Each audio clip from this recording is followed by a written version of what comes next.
2 phase सीधे उठाकर मैंने मीटर पर लगा दिए। तो उसके बाद हमारी जो AVR की ये पहले 2 टर्मिनल 220 वोल्ट की सप्लाई के हैं और दूसरे जो 2 टर्मिनल हैं ये हमें AVR से आउटपुट मिलती है एक्साइटर स्टेटर के लिए, यहाँ पर DC सप्लाई हमें आउट मिलती है। तो ये वाली जो 220 वोल्ट की सप्लाई है ये आप देखें, ये वाली वायर है, ये वाली वायर है, ये आप देखें। तो ये वाली वायर 220 वोल्ट लेने के लिए मैंने एक तार को एक ही थिमल के अंदर मीटर की तार के साथ लगा दिया था। ये हमने यहाँ से फेज़ उठाया और ये वायर जो है ये हमने न्यूट्रल उठाई है यहाँ से। तो इस तार में यहाँ से 220 वोल्ट की सप्लाई आ गई।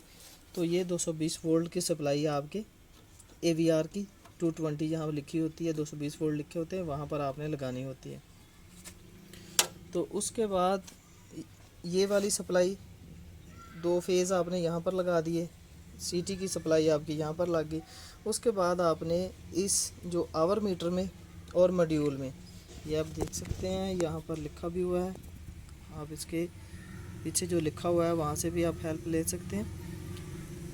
वहाँ पर आपने देखकर वायर्स को लगाना होता है। ये जनरेटर लाइन लिखा हुआ है, न्यूट्रल लिखा हुआ है, इसके साथ आपको ड्राइंग भी मिलती है और इसके पीछे भी ये मेंशन की हुई है तमाम सप्लाइयाँ जो आपने इस पर लगानी है।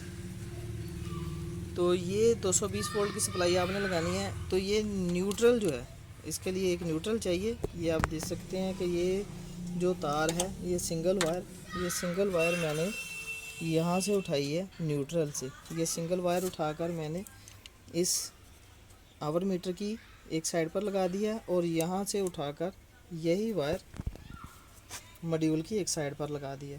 इसमें भी न्यूट्रल लग गई और इसमें भी न्यूट्रल लग गई। ये न्यूट्रल हमने जो मोटर में से उठाई है, जो अल्टरनेटर है उसका जो मेन टर्मिनल है न्यूट्रल का, वहाँ से हमने ये वायर उठाई है। AVR के लिए हमारी अलहदा से न्यूट्रल और फेज़ की वायर है, ये हमने अलहदा से यहाँ न्यूट्रल वायर उठाकर हमने कंट्रोल वायर यहाँ पर लगाई है। तो इसके लिए जो फेज़ है, जैसा कि आपको पता है कि ये मीटर जो है हमारा वोल्ट मीटर, इसमें 2 फेज़ हैं, 2 फेज़ की सप्लाई यहाँ पर लगाई गई है। तो एक फेज़ मैंने यहीं से उठा लिया है क्योंकि न्यूट्रल तो इन दोनों जो मीटर और मॉड्यूल को हमने लगा दिए, अब इनको फेज़ लगाना बाकी था। तो फेज़ यहाँ से मैंने उठा के मॉड्यूल में लगा दिया और यहीं से उठा के मैंने इस आवर मीटर में भी लगा दिया। आवर मीटर आपको AC सप्लाई के भी मिल जाते हैं, DC सप्लाई के भी मिल जाते हैं। जौन सी सप्लाई के आवर मीटर हो, जौन सी सप्लाई का आवर मीटर आप इस्तेमाल करें, आपने वही सप्लाई इसको लगाना होती है। हमारे पास AC सप्लाई का आवर मीटर है तो 220 वोल्ट की सप्लाई हमने इसको लगा दी है। तो ये आपकी 220 वोल्ट इसको भी पूरी हो गई, इसको भी पूरी हो गई। और यहाँ पर आप 220 वोल्ट भी सप्लाई दे सकते हैं और 400 वोल्ट की सप्लाई भी दे सकते हैं। तो इसके अलावा आपकी एक्साइटर की जो वायर है, ये एक्साइटर की जो वायर है AVR की जो नेगेटिव पॉजिटिव पर लगनी है, ये वाली वायर, ये आप देख सकते हैं, ये वाली वायर आप AVR पर लगाएंगे।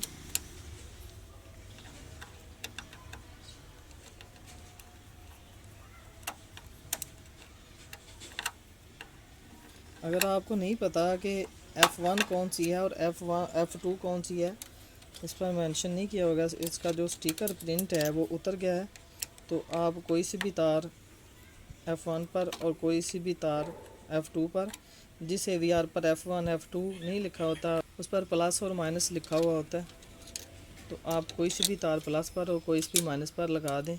जनरेटर स्टार्ट करने के बाद अगर AVR काम नहीं करे तो ये वाली वायर्स आप उलट दें, तो सूरत में AVR आपका काम करना स्टार्ट हो जाएगा, उसकी पोलैरिटी जो है वो सीधी हो जाए, सीधी समत में हो जाएगी। तो ये वाले हमारे जो वायर्स हैं, हमारे AVR के वायर्स भी पूरे हो गए हैं, आवर मीटर की सप्लाई भी लग गई है, वोल्ट मीटर की भी लग गई है, मॉड्यूल को 220 लगनी थी वो भी लग गई है। हमारा जो AC कंट्रोल सर्किट है वो ऑलमोस्ट पूरा हो चुका है। अब हमने यहाँ से जो वायर्स हैं 3 फेज़ और 1 न्यूट्रल, ये हमने यहाँ से उठाकर जो हमारा मेन ब्रेकर है, ये हमने जो मेन ब्रेकर इस्तेमाल किया है इसके ऊपर हमने लगानी है। तो अब हम ये वाली जो वायर्स हैं ये वाली लगाएंगे।